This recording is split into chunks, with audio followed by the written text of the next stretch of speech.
Gaza, there are growing international calls for an investigation into mass graves that have been discovered in the south of the Strip. The European Union has now joined the United Nations in demanding an independent probe. On Wednesday, another 51 bodies were found in the grounds of the hospital in Khan Yunis. More than 300 have been discovered since Saturday. We are gravely concerned by the reported discovery of mass graves in Khan Yunis and in Al-Shifa hospital. This is something that forces us to call for an independent investigation of all the suspicions and all the circumstances, because indeed it creates the impression that there might have been violations of international human rights committed. That's why it's important to have independent investigation and to ensure the accountability. The United Nations and the European Union now calling for an independent investigation into those mass graves. But what's that going to look like? Well, Luigi Daniel is a senior lecturer in international law and international criminal law at Nottingham Law School.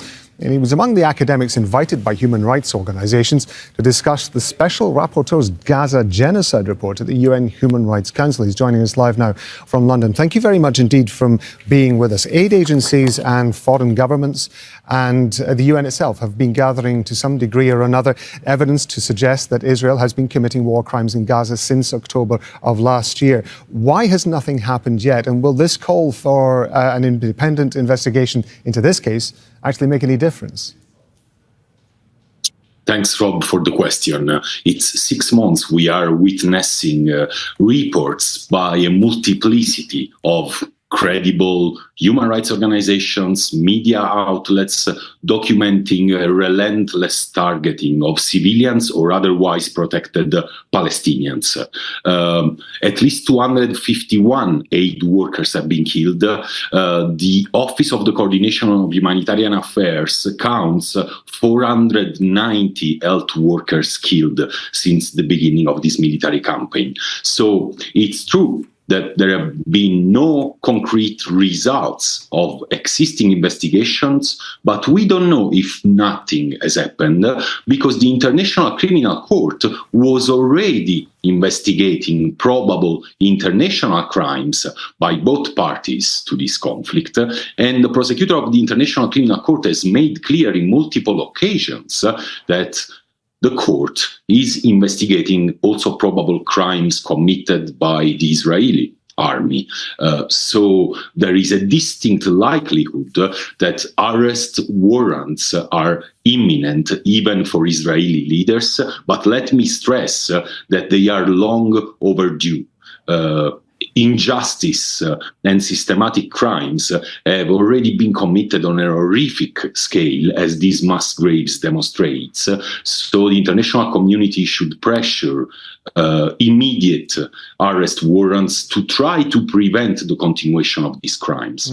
As you said, the procedure of bringing a prosecution at the International Criminal Court takes a significant amount of time. We've covered many of those cases here on Al Jazeera, and they invariably seem to spread over years.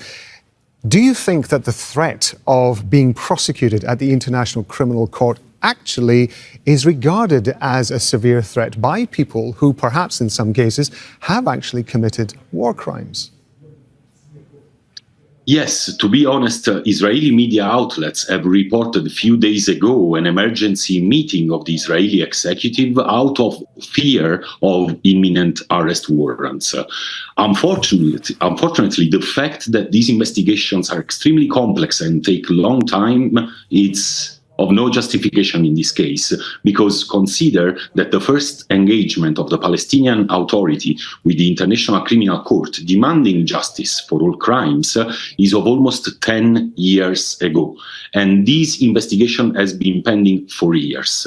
In relation to the second part of your question, unfortunately, the Israeli executive has repeatedly communicated to feel above the law of war and above international criminal law. So irrespective of these Israeli leaders' perception about international crimes, it's the credibility of an international rules-based system that needs these arrest warrants to restore the minimum levels of international legality that are needed in the long run to achieve a just peace. If you deprive victims of these horrific crimes of any form of recognition of their victimization, you are not working for a just peace and for equal rights. On the contrary, this failure reproduces spirals of civilian victimization. And so the same mistake cannot be committed anymore. Sorry to interrupt you, but just briefly on that, because you've raised a very interesting point. I mean, in the event that prosecutions were brought, how confident could people affected on both sides by this war be that somebody is actually going to be held to account? And I'm talking about people on both sides of the conflict who've lost family members and friends.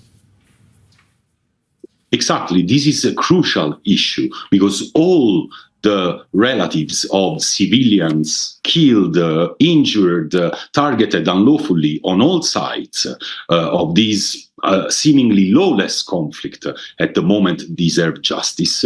And I think the likelihood of accountability, if the situation is unblocked, is high. I cannot do it, but should I read to you the 54 war crimes conduct codified in the Rome Statute of the International Criminal Court?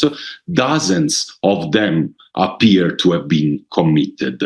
So once this prosecution gets to the next stage, it will take time, but we can be confident that some degree of accountability can be achieved.